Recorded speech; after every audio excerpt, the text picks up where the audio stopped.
जरा सोचे 2000 पन्नों के भारी भरकम दस्तावेज और उन पर फैसला लेने के लिए सिर्फ 4 घंटे का समय, जो कि मतलब ना के बराबर ही है। बिल्कुल। और दांव पर लगा है देश के करोड़ों कामकाजी लोगों के रिटायरमेंट का पैसा। जी बिल्कुल। तो 2 मार्च 2026 को नई दिल्ली में ईपीएफओ के बंद दरवाजों के पीछे ठीक यही हुआ। चलिए इस पूरी बात को थोड़ा विस्तार से समझते हैं। ये बहुत जरूरी चर्चा है। जी, आज हमारे पास जो जानकारी है ना वो सीधे उस कमरे के अंदर से आई है। CITU यानी centre of Indian trade unions के नेशनल सेक्रेटरी और CBT मेंबर आर करुमलय्यन की एक बहुत ही विस्तृत रिपोर्ट से।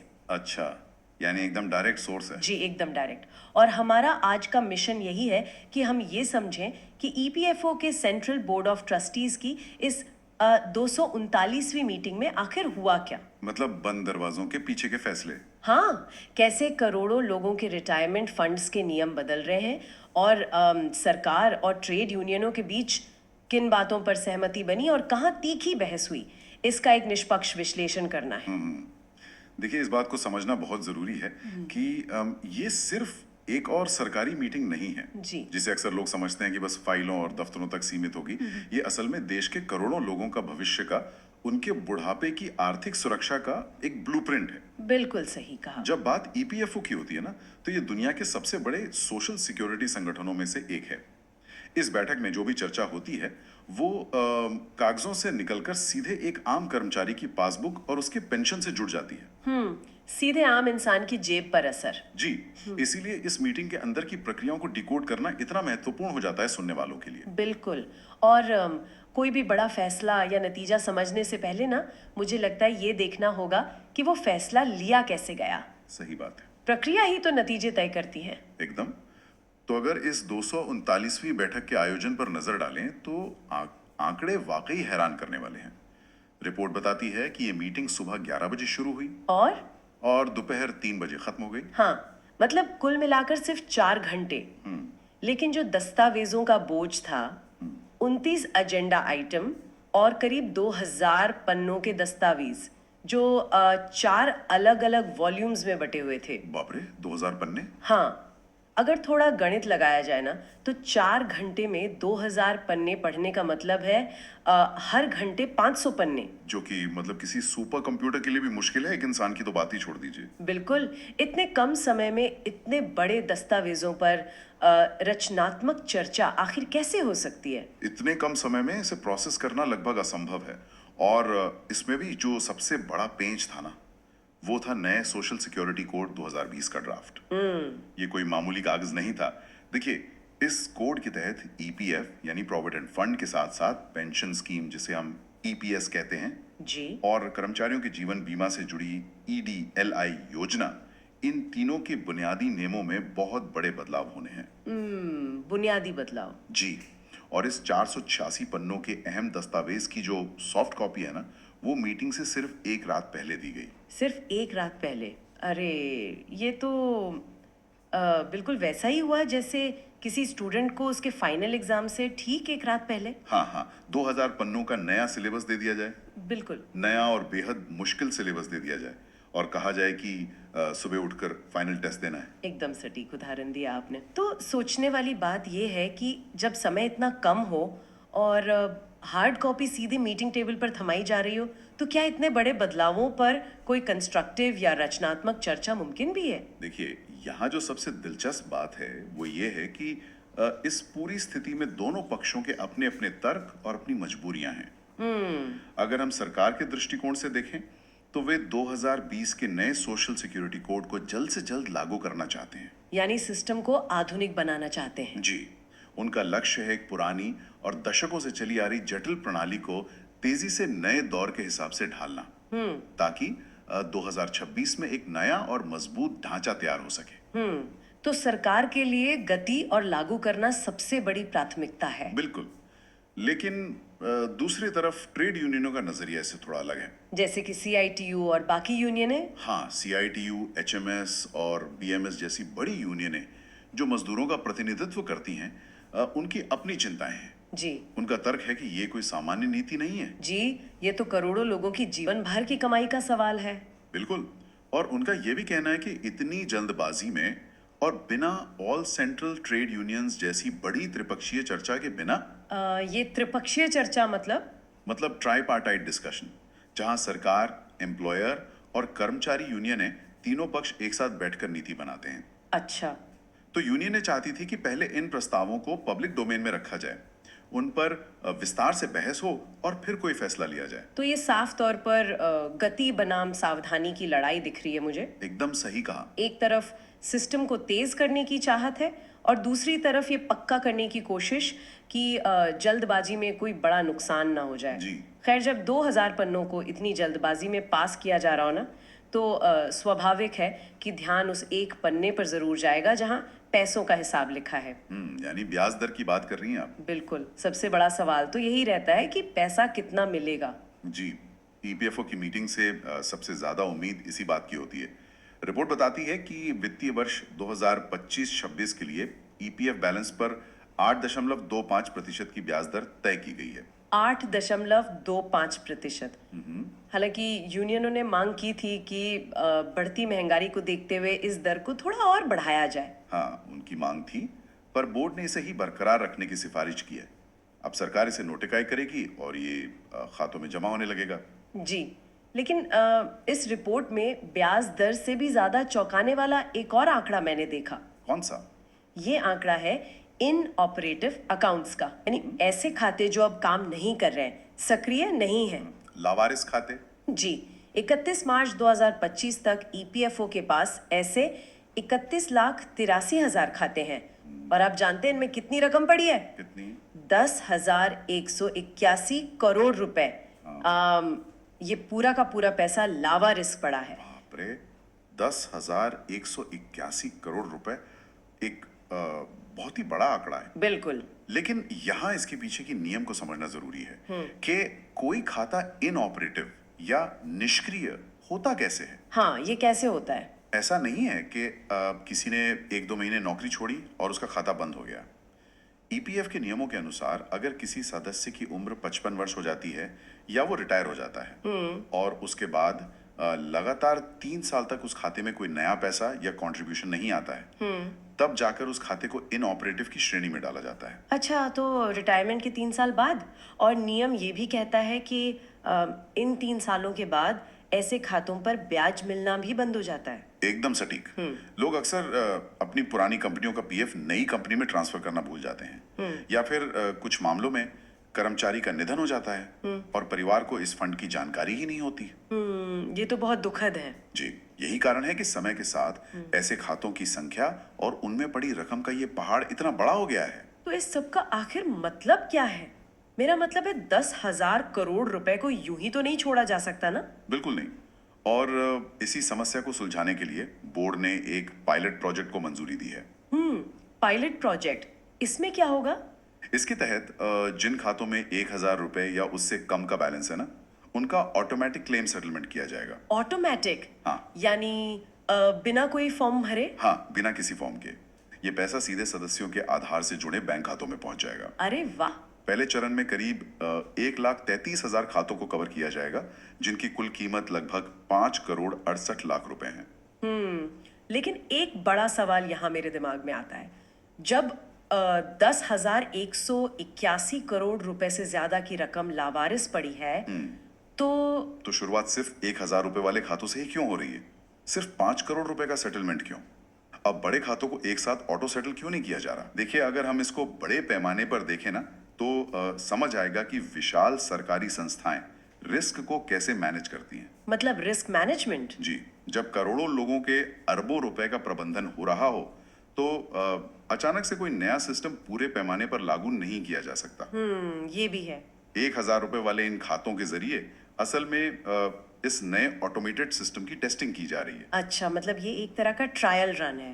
पहले छोटे स्तर पर तकनीक को आजमाओ। हाँ, संस्था ये देखना चाहती है कि क्या आधार से जुड़े बैंक खातों में पैसा बिना किसी मानवीय हस्तक्षेप के सही व्यक्ति तक पहुंच रहा है या नहीं। ये देखना कि कहीं कोई गड़बड़ तो नहीं हो रही। बिल्कुल। क्या इस नए तकनीकी सिस्टम में कोई खामी, कोई बग या फ्रॉड की गुंजाइश तो नहीं है? अगर ये छोटी रकम वाला परीक्षण सफल रहता है तो भविष्य में बड़ी रकम वाले खातों के लिए भी रास्ता खुल जाएगा।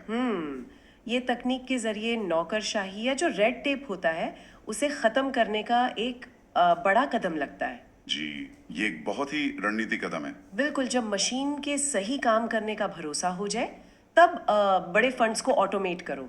ये तार्किक है। एकदम। खैर, पैसों के इस ऑटो सेटलमेंट से अब उन मुद्दों की तरफ बढ़ते हैं जो या तो बहुत आसानी से पास हो गए या फिर जिन पर पूरी तरह से चुप्पी साध ली गई। और अक्सर मीटिंग रूम में जो बात नहीं कही जाती ना, वो कही गई बातों से ज्यादा जोरदार होती है। बिल्कुल सही कहा आपने। रिपोर्ट के अनुसार ईपीएस 95 यानी जो 1995 की कर्मचारी पेंशन योजना है जी। उसके तहत मिनिमम पेंशन बढ़ाने का एक बहुत बड़ा मुद्दा है जो लाखों पेंशन भोगियों की आजीविका से जुड़ा है। बहुत ही संवेदनशील मुद्दा है ये। हाँ, लेकिन हैरानी की बात यह है कि ये मुद्दा मीटिंग के मुख्य एजेंडे में शामिल ही नहीं था।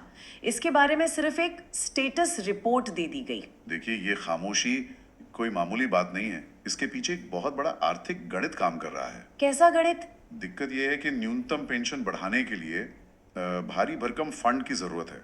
ईपीएस का जो मौजूदा गणित है ना, वो इस बढ़ोतरी का वित्तीय बोझ तुरंत नहीं उठा सकता। अच्छा, मतलब पैसे की कमी है सिस्टम में। जी, सरकार को इसके लिए अलग से बजट आवंटित करना पड़ सकता है या फिर अंशदान की दरें बढ़ानी पड़ सकती हैं, जो कि अपने आप में एक जटिल प्रक्रिया है। इसीलिए इस पर सीधी चर्चा से बचा जा रहा है। बिल्कुल। लेकिन सीआईटीयू के प्रतिनिधि ने मीटिंग में याद दिलाया कि पिछली बैठक में मंत्री जी ने इस मांग पर बहुत सकारात्मक रुख दिखाया था। हाँ, उन्होंने कहा था कि ये मामला विचाराधीन है। जी, लेकिन इस बार इस मीटिंग में मंत्री जी इस विषय पर पूरी तरह से मौन रहे। उन्होंने एक शब्द भी नहीं कहा। और इसके ठीक विपरीत एक और मामला देखिए आप। कौन सा? एम्प्लॉयर्स यानी जो नियोक्ता हैं, उनके लिए कंप्लायंस बर्डन या अनुपालन के बोझ को कम करने के लिए एक नया 133 पन्नों का एसओपी तैयार किया गया। 4 पुराने एसओपी को मिला के ना। जी, और इसे बहुत ही आक्रामक तरीके से बिना ज्यादा समय दिए पास कर दिया गया। हाँ, यूनियनों ने इस एसओपी को पढ़ने के लिए समय भी मांगा था और उनका मानना है कि इसका असर छूट प्राप्त प्रतिष्ठानों के 10 लाख से ज्यादा कर्मचारियों की हायर वेज पेंशन पर पड़ेगा। बिल्कुल। लेकिन उनका यह अनुरोध खारिज कर दिया गया। यहाँ ये समझना जरूरी है कि ये छूट प्राप्त प्रतिष्ठान या एग्जेम्प्टेड एस्टैब्लिशमेंट्स होते क्या हैं। ये क्या होता है? ये वो बड़ी कंपनियां होती हैं जिन्हें अपना खुद का पीएफ ट्रस्ट चलाने की छूट मिली होती है। शर्त बस ये होती है कि वे ईपीएफओ के नियमों के बराबर या उससे बेहतर रिटर्न दें। अच्छा, तो ये नया एसओपी उनके लिए लाया गया है। हाँ, ये एसओपी इन कंपनियों के लिए नियमों को आसान बनाने के लिए लाया गया है ताकि उन्हें बार बार सरकारी दफ्तरों के चक्कर न काटने पड़े। यहाँ आकर बात वाकई बहुत रोचक हो जाती है। कैसे? जब हम इन दोनों घटनाओं को एक साथ रख कर देखते हैं ना, तो प्राथमिकताएं बिल्कुल साफ नजर आती हैं। एक तरफ कंपनियों के लिए नियमों का पालन करना आसान बनाने के लिए 133 पन्नों का दस्तावेज तेजी से पास कर दिया जाता है। जी। और दूसरी तरफ न्यूनतम पेंशन का मुद्दा है जो असीधे तौर पर उन मजदूरों के जीवन से जुड़ा है जिन्होंने अपनी पूरी जिंदगी काम किया है, लेकिन उस पर एकदम खामोशी छा जाती है। बिल्कुल। इससे एक जरूरी सवाल खड़ा होता है हमारी पूरी आर्थिक और श्रम व्यवस्था के संतुलन को लेकर। कैसा संतुलन? ये ईज ऑफ डूइंग बिजनेस यानी व्यापार करने की सुगमता बनाम लेबर वेलफेयर यानी कर्मचारी कल्याण के टकराव का एक क्लासिक उदाहरण है। व्यापार बनाम मजदूर। जी, सरकार की कोशिश है कि उद्योगों के लिए कागजी कार्रवाई कम हो जिससे अर्थव्यवस्था तेज दौड़े। लेकिन ट्रेड यूनियनों का काम है ये सुनिश्चित करना कि इस रफ्तार में जमीनी स्तर का कर्मचारी कहीं पीछे न छूट जाए या कुचला ना जाए। बिल्कुल, और इन दोनों के बीच एक सही संतुलन बनाना हमेशा से सबसे मुश्किल काम रहा है। एकदम सही बात है। और ये जो संतुलन बनाने की जद्दोजहद है ना, वो मीटिंग के एक और फैसले में भी साफ दिखाई देती है। आप नई भर्तियों वाले फैसले की बात कर रही हैं? जी हाँ, एपीएफओ में होने वाले नई भर्तियों को लेकर तय किया गया है कि अब ईपीएफओ के लिए स्टाफ की भर्ती आईबीपीएस करेगा, यानी बैंकिंग कार्मिक चयन संस्थान। बिल्कुल, जो कि एक अखिल भारतीय स्तर की एजेंसी है, ऑल इंडिया लेवल की। अब मतलब अगर आईबीपीएस भर्ती करेगा तो पूरे देश का एक ही कट ऑफ या सिस्टम होगा, लेकिन ईपीएफओ में तो ज्यादातर काम स्थानीय लोगों से डील करने का होता है ना। जी बिल्कुल, पब्लिक डीलिंग होती है। तो अगर कोई व्यक्ति दक्षिण भारत के किसी राज्य में पीएफ ऑफिस में जाता है और वहां बैठा कर्मचारी उत्तर भारत से हो जिसे स्थानीय भाषा नहीं आती, हाँ। तो क्या इससे क्लरिकल लेवल पर काम में भारी समस्या नहीं आएगी? बिल्कुल आएगी। और यही ट्रेड यूनियनों का मुख्य तर्क था। उनका मानना था कि कम से कम क्लरिकल या जनसंपर्क वाले स्तर की जो भर्तियां हैं ना, वो जोनल या क्षेत्रीय स्तर पर होनी चाहिए। हाँ, ताकि लोकल टैलेंट को मौका मिले। जी, अगर भर्तियां जोनल स्तर पर होंगी तो स्थानीय प्रतिभाओं को मौका मिलेगा और भाषा की कोई बाधा नहीं होगी। भारत जैसे विविधता वाले देश में ये बहुत जरूरी है। बिल्कुल, जहां हर कुछ 100 किलोमीटर पर भाषा बदल जाती है, वहां एक केंद्रीकृत मशीन की तरह काम करना मुश्किल हो सकता है। एक राष्ट्रीय एजेंसी से परीक्षा करवाने का मतलब है कि प्रक्रिया में पारदर्शिता आएगी, लेकिन जमीनी स्तर पर वो कितनी व्यावहारिक होगी, ये एक बड़ा सवाल है। बिल्कुल सही कहा आपने।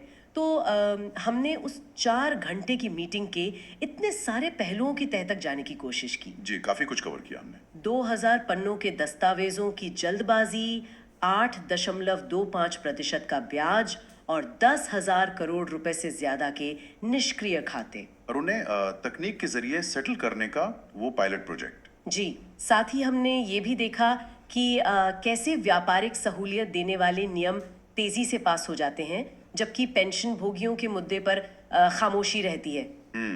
और अंत में वो आईबीपीएस के जरिए समान भर्ती वाली बहस। बिल्कुल। देखिए, जब इन सभी बातों को एक साथ पिरोते हैं ना, तो इस पूरी चर्चा का अर्थ बहुत गहरा हो जाता है।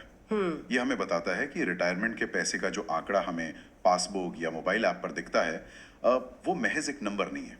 बिल्कुल, उसके पीछे बहुत कुछ होता है। जी, उस एक नंबर के पीछे भारी माथापच्ची, दस्तावेजों के ऊंचे ऊंचे पहाड़ और विभिन्न विचारधाराओं का एक लंबा संघर्ष छिपा होता है।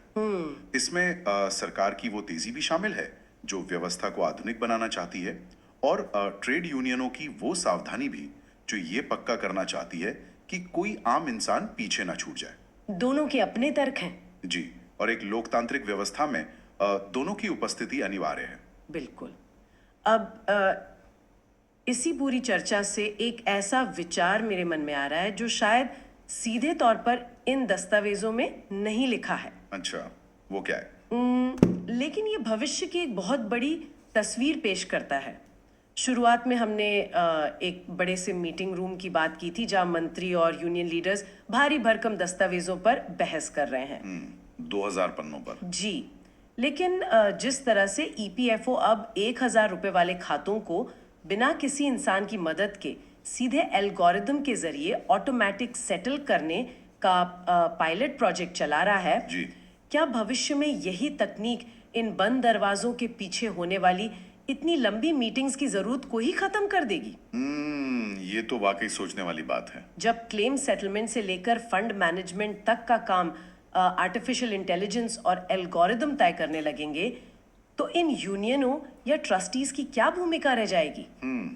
क्या तकनीक के आने से सिस्टम इतना पारदर्शी हो जाएगा कि इन लंबी बहसों की जरूरत ही नहीं रहेगी? या फिर इंसानी दखल खत्म होने से मजदूरों की वो आवाज भी हमेशा के लिए म्यूट हो जाएगी जो न्यूनतम पेंशन जैसे जरूरी सवाल उठाती है?